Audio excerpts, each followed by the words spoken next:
자, 오늘은 사도행전 4장 1절에서부터 12절에 있는 말씀을 통해서 은혜를 나누도록 하겠습니다. 그래서 본문을 의지해서 말씀의 제목은 사도들이 공의 앞에서 예수님을 증거하니라 라는 말씀의 제목으로 주일 오전 예배 시간 은혜 나누도록 하겠습니다.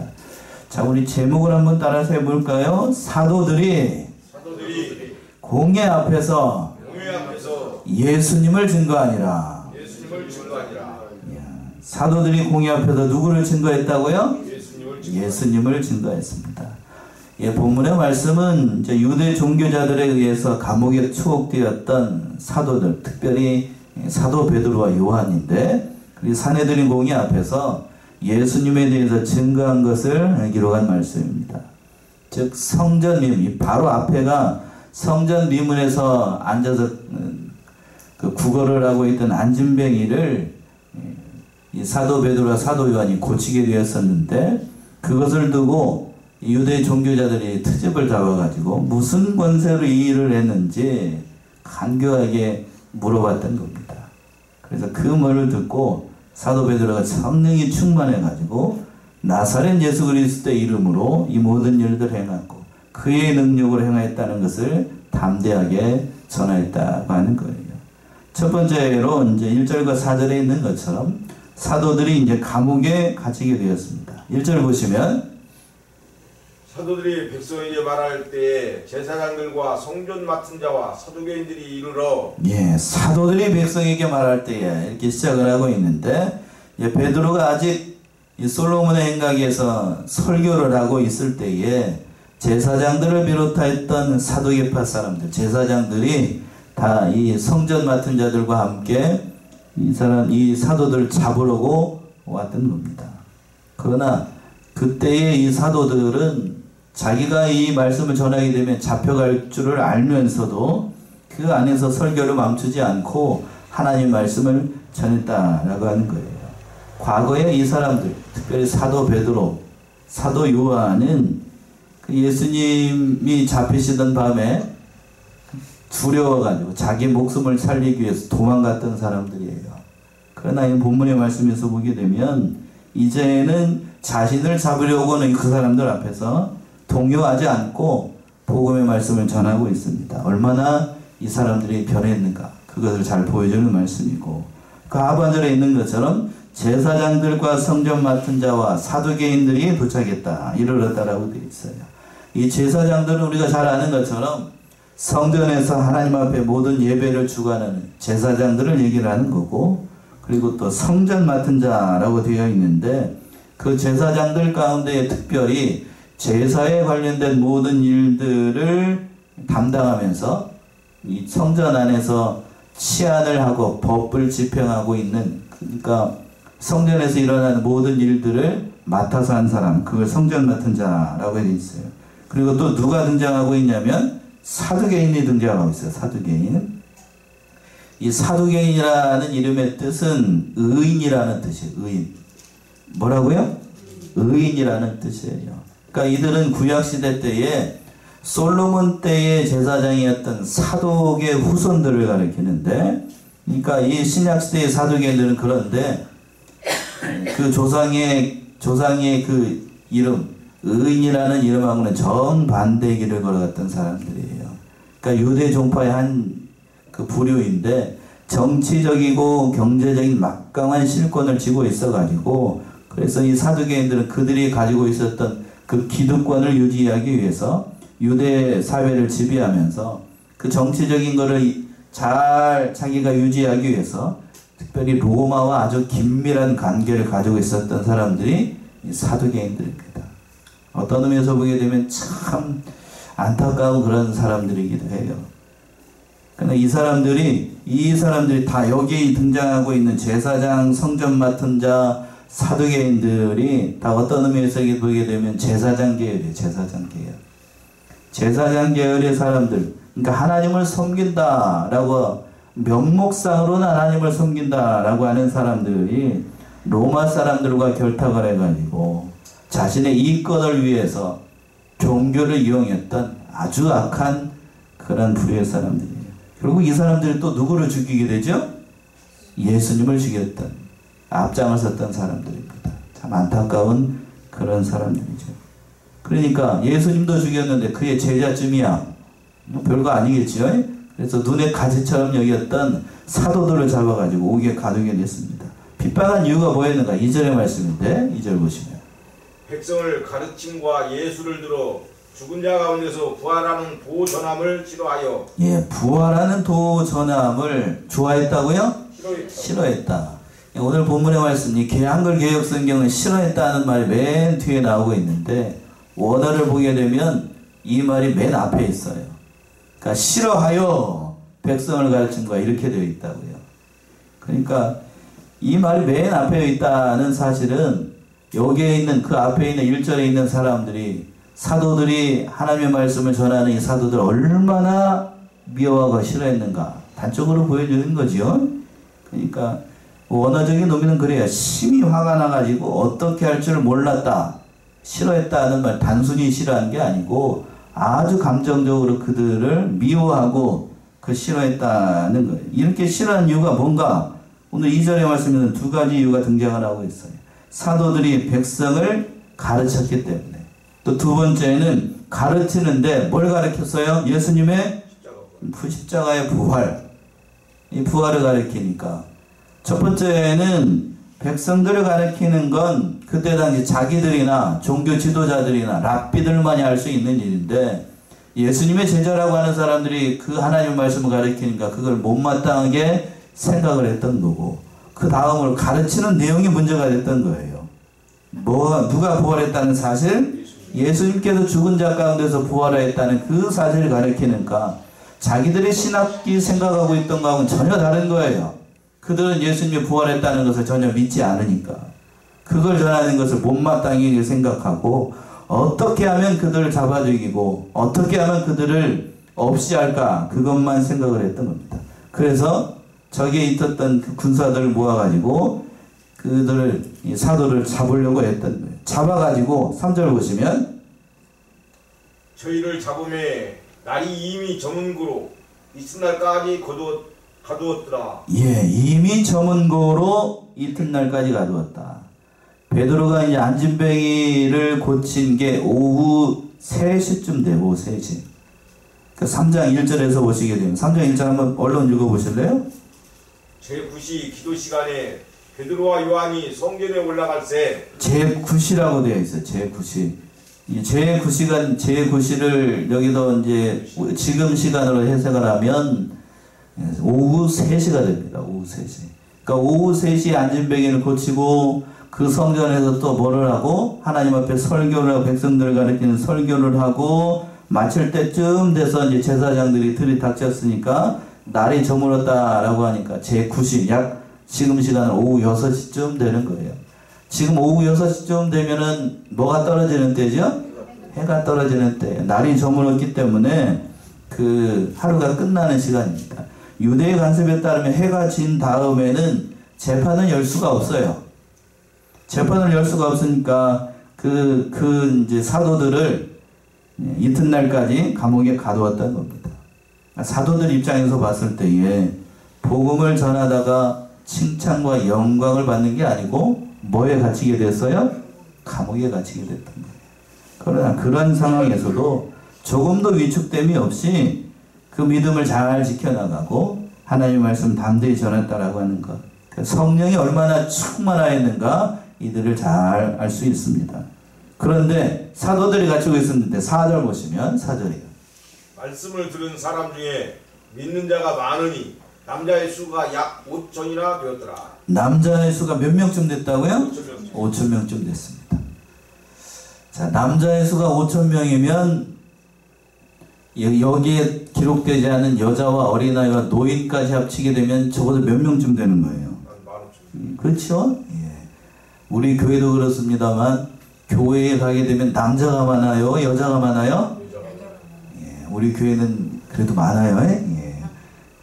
보통 교회를 가게 되면 여자가 약 3분의 2, 남자가 3분의 1 정도 돼요.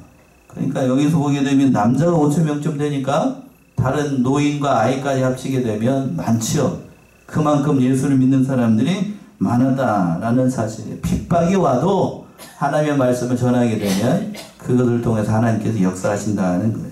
자, 빌립보 1장을 한번 가보세요. 빌립보 1장 13절 14절 사도 바울의 고백인데 빌립보 1장 13절 14절 이러므로 나의 매임이 그리스도 안에서 모든 시기함과 그 밖에 모든 사람에게 나타났으니 형제 중 다수가 나의 매임으로 말미암아 주 안에서 신뢰함으로 겁없이 하나님의 말씀을 더욱 담대히 전하게 되었느니라. 예, 이러므로 나의 매임이 그리스도 안에서 온 시기의 안과 기타 모든 사람에게 나타났으니 형제 중 다수가 나의 매임을 인하여 주 안에서 신뢰함으로 겁없이 하나님의 말씀 담대히 말하게 됩니다. 나의 매임을 위하여. 사도 바울이 여기서 이제 빌립보서 쓸 때에는 로마의 감옥에 있었어요. 감옥에 갇힌 것 때문에 복음을 잘 전하게 됐으니까 그걸 또 감사했던 거고, 오늘 본문의 말씀에 등장하고 있는 사도 베드로와 사도 요한도 감옥에 갇힌 결과 5,000명이나 되는 사람들이 더 예수를 믿게 됐으니까 감사했던 거예요.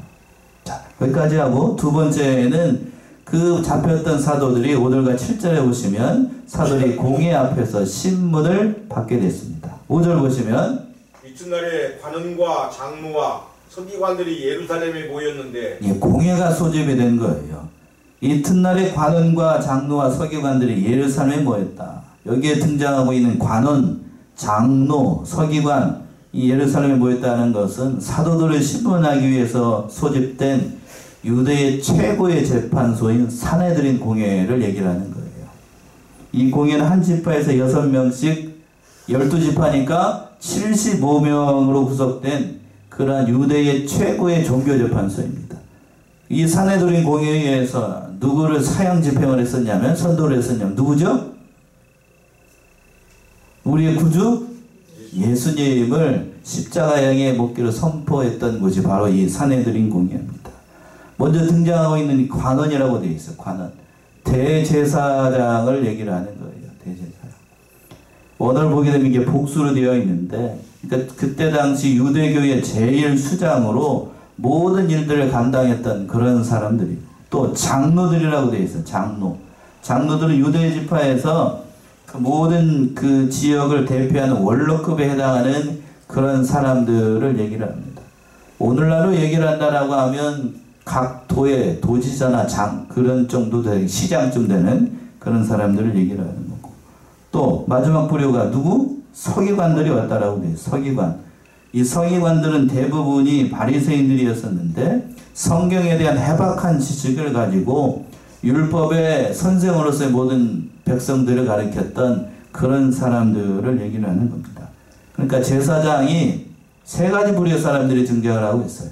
제사장이 종교계를 대표하는 사람들이라고 하면, 그리고 장로들은 행정, 정치적이죠. 정치적인 면에서 모든 것을 대표하는 사람들이고, 마지막으로 서기관은 오늘날로 얘기하면 신학자들이에요. 신학자들이 와가지고 산헤드린 공회에 모여가지고 그 백성들을 재판하기 위해서 모였던 겁니다. 특별히 오늘 본문의 말씀에 등장하고 있는 사도들, 사도 베드로와 사도 요한을 재판하기 위해서 유대 사회에서 가장 영향력이 있었던 귀족이에요. 귀족들을 다 불러 모아가지고 다 모였던 거예요. 그만큼 다른 의미로 생각한다라고 하면 이 사도들이 그리스도의 복음을 전하는 것을 얼마나 미워했고, 또 다른 한편으로 보게 되면 이것이 자기들 입장에서 봤을 때에 대단한 위협으로 느껴졌던 겁니다. 그러니까 그때 당시 최고라고 생각하는 엘리트들이 다 모여가지고 이 한 두 사람 때문에 종교재판소가 모였던 거예요. 거기에 모였던 대제사장 무릎이 이제 6절에 나오게 됩니다. 6절 보시면 대제사장 안나스와 가야바와 요한과 알렉산더와 및 대제사장의 문중이 다 참여하여, 예, 대제사장 안나스와 또 누구요? 가야바가 등장을 하고 있습니다. 그때 당시 이 안나스는 퇴임했던 원로급에 해당하는 대제사장이에요. 그리고 두 번째 등장하고 있는 사람이 가야바인데, 이 안나스와 가야바는 장인과 사위사입니다. 장인과 사위.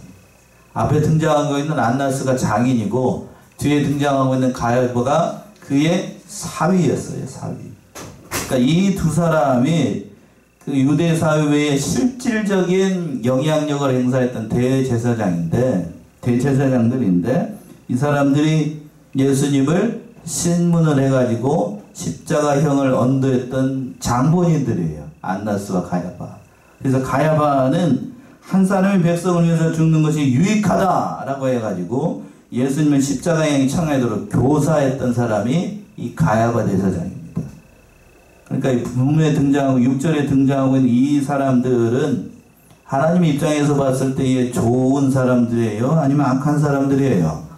악한 사람입니다. 악한 사람. 그건 이제 안나스와 가야바 장인과 사위였었는데 이 관계를 이용을 해가지고 하나님을 대적하고 예수 그리스도의 복음을 전하는 일을 방해했던 마귀의 앞잡이였어요. 마귀의 앞잡이. 겉으로는 하나님을 섬기는 것처럼 대제사장의 역할을 했지만 그러나 속은 누구의 지배를 받는? 마귀의 지배를 받는. 자, 우리 입장에서 봤을 때 이런 사람들이 있어요. 자, 불쌍한 사람들입니다. 6절에 등장하고 있는 이 사람들은 참 불쌍한 사람들. 또 누가 등장하고 있어요? 알락산더와 요한이 등장을 하고 있는데 이제 두 사람 뒤에 등장하고 있는 걸 보니까 아마 그 문중에 있는 사람들이었던 것 같아요. 정확한 건 알 수가 없습니다만 안나스 옆에서 그 모든 일들을 했던 그 악한 사람들입니다. 또 하반절에서 보시면 대제사장의 문중이 다 참여했다. 이 역사를 보게 되면 이 안나스와 가야바와 그의 아들들이 계속해서 대제사장의 역할을 이제 계속해서 물려받으면서 하게 됐었는데, 그러니까 이 사람들 자기들은 의로운 일을 했다라고 했을 거예요. 그러나 이 사람들 천국에 가 있을까요? 아니면 지옥에 가 있을까요? 어디가 있을까요? 천국에 가 있을까요? 네, 아마 그렇게 됐을 거예요. 영적인 의미로 본토한다라고 하면 이 사람들 참 불쌍한 사람들이에요. 자기는 의인이라고 해가지고 예수님을 잡아 죽이고 또 이 사도 요한과 사도 베드로를 잡아 죽이려고 했고 실제로도 많은 악한 일들을 했는데 이들은 아마 불쌍한 사람들, 참으로 불쌍한 사람입니다.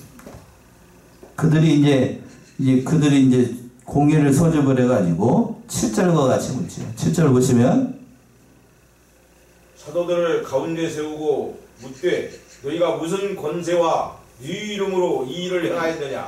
예. 이제 이들이 산헤드린 공의회를 소집을 해가지고 묻는 겁니다. 사도들을 어디에 세우고? 가운데 세우고. 구전에 따르게 되면 그 산헤드린 공의회 재판을 이루어질 때에 피고를 여기 이제 오늘 우리 교회로 얘기한다라고 하면 피고를 여기 가운데다 세우고 장로들이 72명이 된다라고 그랬잖아요. 공의회 의원들이 72명이 뺑 반원으로 피고를 이렇게 감싸는 거예요. 그림이 그려지십니까? 네. 여러분들이 범죄자가 돼가지고 재판장 앞에 섰는데 재판장이 저처럼 이렇게 있는 게 아니고 피고를 감싸고 반원으로 이렇게 딱 서 있다고요. 피고는 어디 있고? 이 자리에 있고. 그러니까 웬만한 사람 같으면 그 자리에서 공포에 사로잡혀요. 공포에. 그러니까 제대로 말도 못한다고요. 제대로 말도 못해.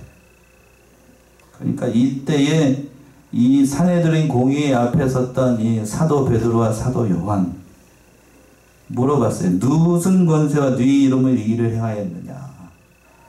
이 말씀을 하기 전에 산헤드린 공의회 앞에 섰던 이 두 사도들이 아마 어느 때가 생각이 났을까? 어느 때가 생각이 났을까요? 예수님께서 십자가에서 돌아가신 그때를 아마 생각을 했을 거예요. 특별히 감회가 남달랐을 거예요. 누가 더 감회가 남달랐을까? 그 자리에서 예수님을 부인했던 누구요? 베드로. 이 산헤드린 공의회 앞에서 예수님께서 그 십자가형을 선고를 받을 때에 베드로가 그 뒤에서 그 광경을 다 목격을 했습니다. 그러면서 그랬죠? 그 자리에서 어린 계집아이로부터 너도 예수님을 따랐던 그 사람이야. 얘기를 했더니 마지막에 예수님 어떻게 하고? 저주하고 욕하면서 예수님을 어떻게 해서 3번씩이나 모른다고? 부인을 했습니다. 그 자리에 그 자리. 여러분들이 성경을 그 내막을 잘 모르니까 그러는데 그 자리에 서게 되면 웬만한 사람 같으면 그 공포에 사로잡힌다. 공포에. 그런 자리에 지금 두 사람이 서게 된 거예요. 아마 감회가 남다르고 웬만하면 도망가고 싶은 자리였었는데 그러나 이 뒤에서 보게 되면 베드로가 절대로 도망가지 않습니다. 묻기를 뭐라고 그러냐면 그 하반절에 있는 것처럼 너희가 무슨 권세와 누구의 이름으로 이 일을 행하였느냐 라고 물어봤던 겁니다. 무슨 권세? 그러니까 이 말씀의 의도는 자기들이 이런 권세를 준 일이 없는데 그들이 이런 일을 하는가, 무슨 권세를 했는지를 물어보는 거고, 또 누구의 이름으로 했는지, 즉 그들이 예수 그리스도의 이름으로 이 일을 했다라고 하는데 이 물어보는 의도는 뭐냐면 그들은 이 예수님의 권세를 인정하지 않았다라는 얘기예요. 그러니까 전에도 그랬습니다. 예수님께서 살아계셨을 때에 귀신을 쫓아내자 귀신의 왕 누구의 힘을 힘입어서 바알세불의 힘을 힘입어서 귀신을 쫓아냈다라고 그렇게 매도했던 사람들이 이 사람들이에요. 마가복음 3장 한번 가보세요. 마가 3장 22절 23절. 마가복음 3장 22절 23절.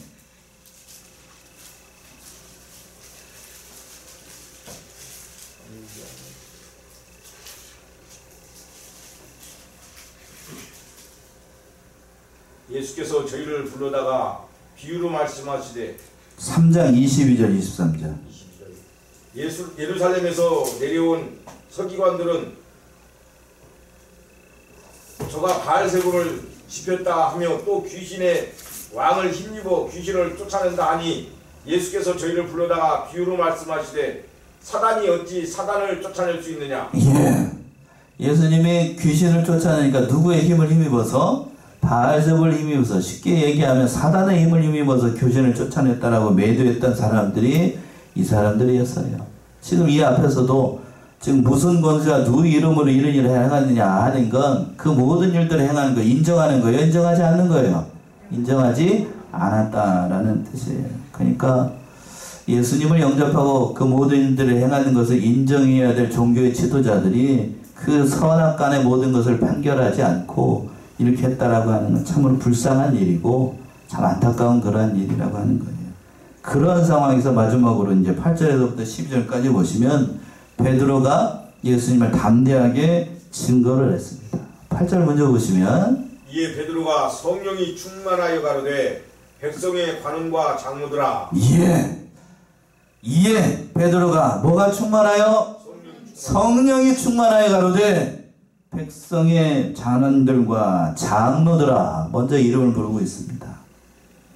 얼마 전까지만 해도 예수님을 잡아 죽였던 그런 사람들 앞에서 베드로가 성령이 충만해 가지고 그 사람들을 이름을 부르면서 이렇게 얘기를 하는 거예요. 앞에서도 언급한 것처럼 웬만한 사람 같으면 그 자리에 서지도 못해요. 두려워서 벌벌 떱니다. 말도 제대로 못해요.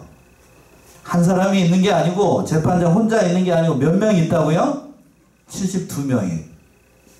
사내들인 공의회가 쫙 펼쳐져 가지고 죄인 한 사람 놓고 72명이 쫙 둘러서 있다라고 하면 웬만한 사람 같으면 말도 못 꺼낸다고요. 두려움에 사로잡히게 될 것인데, 그러나 사도 베드로는 그 자리에서 아주 담대하게 말씀을 증거합니다. 9절에서부터 12절까지가 그 말씀이에요. 9절 보시면 만일 병인에게 행한 착한 일에 대하여 이 사람이 어떻게 구원을 얻었느냐고 오늘 우리에게 질문하면, 만일 병인에게 행한 착한 일에 대하여 이 사람이 어떻게 구원을 얻었느냐고 오늘 우리에게 질문하면, 첫 번째로 착한 일이라고 얘기를 했어요. 착한 일. 착한 일이라고 하는 얘기는 뭔가? 이 안진뱅이를 구원한 일이 하나님의 관점으로 봤을 때에 악한 일이 아니라 무슨 일이라는 거예요? 착한 일, 선한 일이라고 하는 겁니다. 여러분도 그렇게 생각하시나요? 선한 일이에요, 선한 일. 이 말의 의미는 또 다른 의미가 담겨 있는데, 너희들이 지금 그 선한 일을 선하게 보지 않고 악하게 여겨서 재판을 하는 것이 좋은 일이 아니라는 의미도 담겨 있는 거예요. 그런 의미로 얘기를 하는 거고, 또 이 사람이 어떻게 구원을 얻느냐 오늘 우리에게 질문한다라고 하면 이 모든 일이 다 하나님의 일에 의해서 하나님의 능력에 의해서 구원을 받은 것이라고 얘기를 했던 겁니다. 그리고 또 10절 보시면 10절.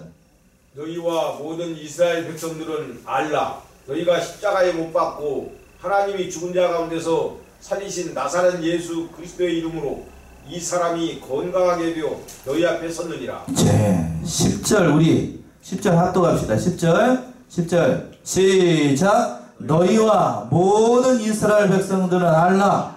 너희가 십자가에 못 박고 하나님이 죽은 자 가운데서 살리신 나사렛 예수 그리스도의 이름으로 이 사람이 건강하게 되어 너희 앞에 섰느니라. 누구의 이름으로? 나사렛 예수 그리스도의 이름으로. 나사렛 예수 그리스도의 이름. 지금 산헤드린 공의 앞에서 재판을 받고 있는데 나사렛 예수 그리스도로 이 사람이 나음을 얻었다. 이건 모든 예수님을 믿는 사람들의 공통된 신앙 고백이에요. 신앙 고백. 근데 오늘 본문의 말씀에서 예수 그리스도의 이름 앞에 무슨 자가 담겨 있어요? 나사렛. 나사렛. 성경에서 예수님을 나사렛 예수 그리스도라고 부른 것은 몇 번 되지 않아요. 앞에서 3장에서 그랬고 오늘 본문의 말씀에서 4장에서 특별히 나사렛 예수 그리스도라고 얘기를 하고 있어요. 나사렛, 쉽게 얘기하면 촌놈이라는 뜻이에요. 이 말은. 그 촌놈이라는 얘기를 넣어가지고 다시 한번 읽어보세요. 촌놈 예수 그리스도. 그런 의미예요. 집사람의 얼굴이 굳어집니다. 왜 이 말을 냈을까? 너희들이 봤을 때는 예수님의 뭘로 느끼겠지만 나사렛 사람 촌놈으로 여기겠지만 나는 생명의 주님의 이름으로 그 사람을 살렸다라는 뜻이에요. 여기에 모였던 산헤드린 공회에 있었던 그 수많은 72명이나 되는 제사장들은 다 뭐냐면 귀족 출신입니다. 귀족. 너희는 겉으로 봤을 때는 귀족 출신으로 이 모든 일들을 행했지만 너희가 핍박하였던 누구의 이름으로? 나사렛 예수 그리스도의 이름으로. 한 번 더 얘기하면 촌놈 예수 그리스도의 이름으로 이 사람을 살렸다 라고 자신 있게 지금 예수님을 소개하고 있었던 거예요. 그러니까 얼마나 담대하게 말씀을 전하고 있어요. 그러면서 또 11절에서 얘기하고 있죠. 11절 보시면 이 예수는 너희 건축자들의 버린 돌로서 진모퉁이의 머릿돌이 되었느니라. 예, 이 예수는 너희 건축자들의 버린 돌로서 진모퉁이의 머릿돌이 되었다. 자, 여기서 건축자들은 누구를 얘기를 하는 거냐면 그때 당시 종교시대 앞에 있는 그 사람들을 얘기를 하는 거고 머릿돌은 누구로 가리키겠어요? 예수 그리스도로 가리키는 겁니다. 시편 118편 22절에 있는 말씀 인용을 해가지고 너희들이 못쓰겠다라고 했던 버렸던 나사렛 예수 그리스도가 살아나셔가지고 그 모든 일을 하는 하나님의 일을 하는 구원의 주님으로서 증거를 하고 있었던 거예요. 그리고 마지막으로 아주 귀한 말씀이죠. 12절과 같이 얘기를 합니다. 12절이요. 다른 이름으로서는 구원을 얻을 수 없나니 천하 인간의 구원을 얻을 만한 다른 이름을 우리에게 주신 일이 없으니라 하였더라. 예. 마지막 12절이니까 이 12절도 합독합시다. 자, 졸지 말고 마지막 12절 한 목소리로 시작. 다른 이로서는 구원을 얻을 수 없나니 천하 인간의 구원을 얻을 만한 다른 이름을 우리에게 주신 일이 없음이니라 하였더라. 믿으십니까? 예. 다른 이로서는 구원을 얻을 수가 없다. 하나님께서 천하 인간의 구원을 얻을 만한 다른 일을 우리에게 주신 일이 없다는 얘기예요. 예수 이름 외에 구원의 길은 있다고요? 없다고요? 없어요. 하나님께서 마련하신 유일한 구원의 길은 예수 그리스도뿐이에요. 이 예수님 외에 다른 길이 있다. 목사님, 저기 요즘 내장사에 가게 되면 내장사 그 단풍도 멋있고 내장사 그 주지 그 사람들도 스님들도 누구를 믿고? 부처를 믿고 구원을 얻는다라고 하는데 그 사람들도 부처 믿어가지고 구원 얻어가지고 낙원에 가는 거 아닌가요? 성경은 그걸 옳다고 얘기를 할까요? 잘못됐다라고 얘기를 할까요? 잘못된 거예요. 잘못된 거. 택도 없는 얘기입니다. 말은 정확하게 얘기해서 택도 없는 얘기입니다. 그런데 오늘날 믿음이 연약한 성도들 가운데 어떤 사람들이 있냐면 부처 믿는 사람들은 석가모니 믿어가지고 어디 가고?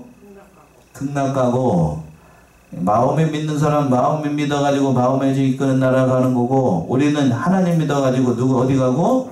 천국 가는 거니까 뭐 좋은 거 아닙니까? 좋은 게 좋은 거 아닙니까? 그렇다고요? 아니요. 천만의 말씀. 죽어보면 알아요.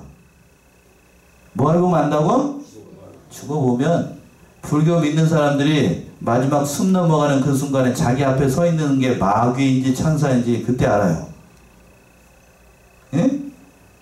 자기가 평생토록 믿었던 그 부처가 나를 천국으로 데리고 가는지 어디로 데리고 가는지 지옥으로 데리고 가는지 한번 보라고요. 보라고. 성경 분명히 증거를 하고 있어요. 예수님도 분명히 증거를 하고 있고, 오늘 여기 말씀만 그런 게 아니고 요한복음 14장 5절 6절, 요한복음 14장 5절 6절,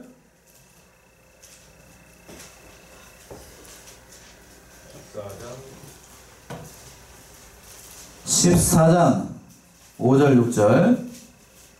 도마가 이르되 주여 주께서 어디로 가시는지 우리가 알지 못하거늘 그 길을 어찌 알겠사옵니까? 예수께서 이르시되 내가 곧 길이요 진리요 생명이니 나로 말미암지 않고는 아버지께로 올 자가 없느니라. 6절 우리 합독 합시다. 6절 시작. 예수께서 가라사대 내가 곧 길이요 진리요 생명이니 나로 말미암지 않고는 아버지께로 올 자가 없느니라. 자, 예수님께서 말씀하셨죠. 내가 곧 첫 번째 뭐요? 길이요, 또 진리요, 또 생명이니 나로 말미암지 않고는 누구에 가지 못한다고요? 믿으십니까? 오늘 말씀 다 잊어버려도 좋은데 이 말씀 잊지 마세요. 구원의 길 누구밖에 없다? 예수밖에 없어요. 그 예수 외에 다른 길이 있다. 뭐 하려고 이 자리에 앉아 있습니까, 여러분? 그러면 한번 물어보죠. 예수 외에 다른 길이 있다. 제가 목사할 이유가 없어요.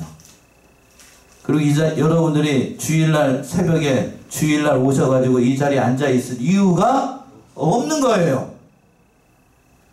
마치 그러면서 예수 외에도 다른 길이 있다라고 하면서 마치 인격자인 것처럼 부처 믿는 사람은 부처 믿고 저 극락 가라고 그러고 자기는 하나님 믿어서 하나님 나라 가겠다라고 얘기하는 건 그거는 진리를 몰라도 너무 모르는 거예요. 그 인격적인 게 아니고 영적인 의미에서 본다라면 무지한 겁니다. 무지한 거. 맞나요? 무지한 거예요. 무지한 거. 그 사람들 불쌍히 여겨야 됩니다. 불쌍하게.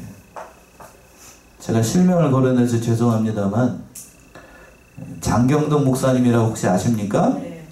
예. 제가 그분의 가르침을 다 존경하는 건 다 따라가는 건 아닙니다만 그분이 이제 강연을 하거나 어디를 가거나 길을 가다가 스님이나 천주교 믿는 사람들이 그 장경동 목사님 유명하니까 다 알잖아요. 가다가 스님이 만나가지고 스님을 만나면 스님이 딱 그런데 합장하면서 할렐루 아니지 나무합니다 이렇게 얘기한대요. 그 말인즉슨 안다는 거예요, 모른다는 거예요? 안다는 거예요. 안다는 거. 제가 무슨 얘기를 하려고 그런가? 그 사람들 불쌍하게 여겨야 됩니다. 전도할 대상이 전도할 대상. 그래서 제가 유튜브 검색을 하다 그 목사님이 하는 얘기가 어디 조계정 어디에서 큰 절에서 자기를 부르면 자기는 가겠대. 그래서 그 자리에서 누구를 전하겠다고? 예수를 전하겠다고. 예수를 전하겠다고. 예수 외에 다른 구원의 길은 있다고요? 없다고요? 없습니다. 절대로 없어요. 절대로 없어. 그 사실을 지금 누구 앞에서? 사내들인 공의 앞에서 사도 베드로가 전하고 있었던 거예요. 자기가 전에는 모른다고 부인했던 그 자리에서 사람이 완전히 바뀌어가지고 나사렛 예수 그리스도의 이름으로 그 사람을 살렸고 바로 그 사실을 전하고 있었던 거예요. 사랑하는 성원의 성도님들도 구원의 길 누구밖에 없다? 예수밖에 없다는 사실을 담대하게 전하시는 저와 여러분들이 다 되시기 바랍니다. 기도하겠습니다.